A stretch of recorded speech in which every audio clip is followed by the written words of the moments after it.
Okay, so I'm quickly going to introduce you to the tracker for the new DIT. I'm opening up this spreadsheet file, which is macro enabled. It only works in the desktop version of Excel in Windows, so there are some real limitations in that respect. There's a disclaimer here which is designed to remind you that the tool in and of itself, or the use of the tool, doesn't guarantee that your assessments are accurate. Quite standard stuff, I think, really. When you get the tool and you look at it for the very first time, you have a primarily blank canvas to work with, and we are limited to supplying or limited to supporting 30 students per worksheet. If you have a class of 45, you would need 2 worksheets, and you'd name one Class A and one Class B, for example. You're free to enter into this field the name of your student, and you can cut and paste a list of students from other applications. And in a minute, we'll look at a more complete version of this, but I just want you to get started to see how it all works. Here are captured the marks for the various tasks for component 1. Here are captured the tasks, the marks which you've assessed for the various tasks in component 2. In order to look at the assessment grid for your student for component 1, you click on this button here on the left. When you do that, you come into a presentation which is like this. You've got the student's name here. Your registration number for the student has not yet been entered, so we can look at yeah, let's look at how we do that. We're going to go straight back to the records. There's no data in there, so do you want to save 0? These marks don't have a number. Yes, so we're all 0 here. If this candidate number was 7892, for example, and then we come into component 1, you see 7892 is captured up there. So the idea here is that the mark grid is presented for you in a form such as this, so that you can look at a trait, and if you double click that cell, it will highlight. And as you go through the traits for the task 1A, marking Mr. Brady's work, and you end up with a pattern that looks like this, you may decide that that mark should be a 7. You may decide that it should be an 8. Training will be provided to help how you go about doing this. The number that you put in here, though, is the number that will be carried through. If you look at the top of the sheet, you see now that out of 60, the student now has a mark for task 1A of 7. You've highlighted on here and captured the pattern that you think reflects the standard of the work on a trait by trait basis for task 1A. You can give feedback. I found your document called My Dog, which had useful content in it. Now, strange comment that I've put there for this particular student, but I'm doing double duty here in terms of giving feedback to the student, as well as creating a signposting as to where the evidence was, because it's digital evidence for DIT that enabled me to come up with the assessment. So you can move down, double click, double click, double click, maybe 7 here. Let's just fly through this quickly, maybe 7 there. Maybe in this particular task the student did less good, and maybe we'll give that a 3. And then here you can end up with strange patterns, and it is something that training will be required for, to help you to figure out what number you would put in for a pattern that looks like that. The way that the traits are laid out, they don't necessarily have equal weighting, so you may decide that the first trait in this particular three is more valuable than the other two, in which case it could pull up the number to 5. If it were equally balanced, that number might be 3 or 4. So let's put 4 in for now, and then you go to the records. So what you see now is for your student, for component 1, 28 out of 60, 47%. There's nothing yet for component 2. Works exactly the same way when you go to component 2. We're now in component 2, 0 out of 60. Same thing. Double click the cell to identify the pattern of your judgment in terms of the traits. I'm going to give this 4. As you go through this, if you decide to go back to records, one task has no marks entered, so that's fair enough. And you can see here that only task 1. So this tool can be used. In this example here, I entered marks for all 4 tasks. If you're doing tasks at different times and you capture the data for task 1, that's perfectly fine.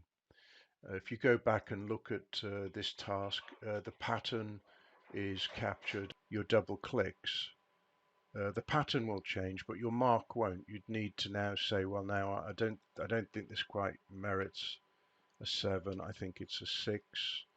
If you go back to the records, you'll see that that's now changed to a 6. If we look at component 2, you can see that the pattern is captured and your mark of 4. So what the tool enables you to do is to enter your assessments along with comments as you work through and as you work through your whole class. So I'm going to switch now to a mock-up of a whole class of 30 students to show you through some of the more useful reporting tools that are in here. So just bear with me a second. So you can see now I have a full set of component 1 and component 2 assessment data for a full 30 students, all totally anonymous and made up. I can go in and look at any of the assessment sheets that I want. The most useful time saver in here, however, are the use of the reports.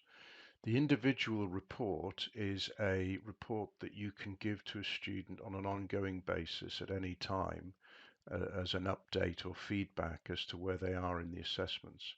If we look at an individual report, I'm going to select the first student, for example. We're on individual report. I want the individual report for component 1 for that student. There's a prompt here because if you do all 30 students, it can take up to 1 minute and 10 or 15 seconds. So if we look now into the folder where the tracker sits, you can now see that there's a PDF for component 1 for that first student. If we open that up here, we'll have a quick look at it. So it pulls through the pattern of your assessments as well as your comment. And as you scroll down through the list, this is something that is in one page, a good thing to share with a student on an ongoing basis, or if you want to organize interventions of some sort. So that's the report, which is called the individual report. So if we go back to the menu now and select the same student, also individual report, and now we can run the report for component 2. And now you can see that there's a component 2 report which has now been built. We'll quickly have a look at that. And in the same way, it's a capture of the current status. You may not have assessed all of the tasks, you may be halfway through, or you may have done them all and you want feedback to enable them to do a resubmission. Reports. If I now look at the assessment record report, these are the reports that are required by the awarding organisation. There are some details that need to go into that, so that's what this this button here is for, prepare forms. So in here you can insert the name of your center, the center number. You as a teacher can put your name in here.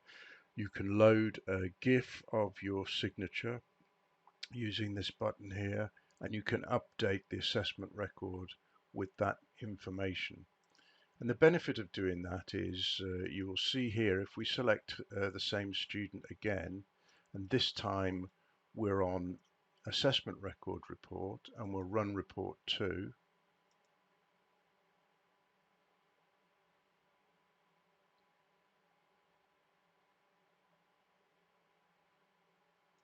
And now if we look here, now we've got the component to assessment record for this student. If we open that up and have a look at it,